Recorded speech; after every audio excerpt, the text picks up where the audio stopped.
ওই লাইকোপোডিয়ামে থাকবে মনে হয়। লাইকোপোডিয়ামে যাচ্ছে। জি, এটা আমার ধারণা। আমি যদি না ঠিক আছে, ওষুধ আপনার লাইকোপোডিয়াম ওষুধে যেহেতু আপনার চুলকানি, স্কিন ডিজিজ, পায়ের ফাটা, বাম পায়ের চুলকানি নেই, ফাটাও নেই দেখতেছি নাই, কিন্তু ওষুধের রেসপন্স ভালো হয়েছে আপনার তো মনে এটা অনেক অনেক ভালো। তো অ্যাকচুয়ালি নবীন ডাক্তার বন্ধুরা তোমাদের একটা কথা বলবো যে এই আমার কাকু উনি সিনিয়র একজন ব্যক্তি এবং স্কুল মাস্টার। তো উনি আমাদের একজন হোমিওপ্যাথি ডাক্তারকে দেখাইছিলেন BHMS ব্যাচেলর অফ ডিগ্রিজে হসপিটালের তোমার মেডিকেল অফিসার। তো উনি হোমিওপ্যাথিতে ওনার ব্যাপারটা হচ্ছে ওনাকে ওষুধ দেওয়া হচ্ছিলো মলম গ্রাফাইটিস এইসব দিয়ে ওই চুলকানি চর্মরোগ বাম্পার ওইটা সারার জন্য চেষ্টা চালাচ্ছিলেন, কিন্তু অ্যাকচুয়ালি ভালোভাবে রোগ আরোগ্য হচ্ছিল না।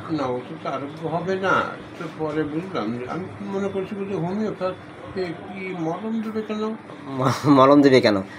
তো উনি যাই হোক, উনি পরবর্তীতে ওনার আমার নিকট আসার পর আমরা কেস রেকর্ড করেছিলাম, আমাদের কেস রেকর্ড করে আমাদের ওষুধ এসেছিল। কি ওষুধ কাকু? লাইকোপোডিয়াম।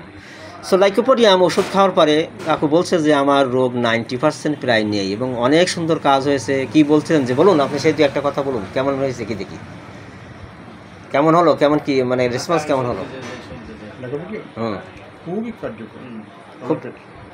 খুব সুন্দর। এবং ফাটা রস পড়ছে এখন কোনো? হ্যাঁ, ফাটা রক্ত ফাটিয়ে গেছিল, এখন কি বেরোচ্ছে রস? না, কিচ্ছু নেই এখন। ওই জায়গাটা অল্প একটু আছে, ও আমার মনে হয় আরেকটা ডোজ দিলে সেরে যাবে।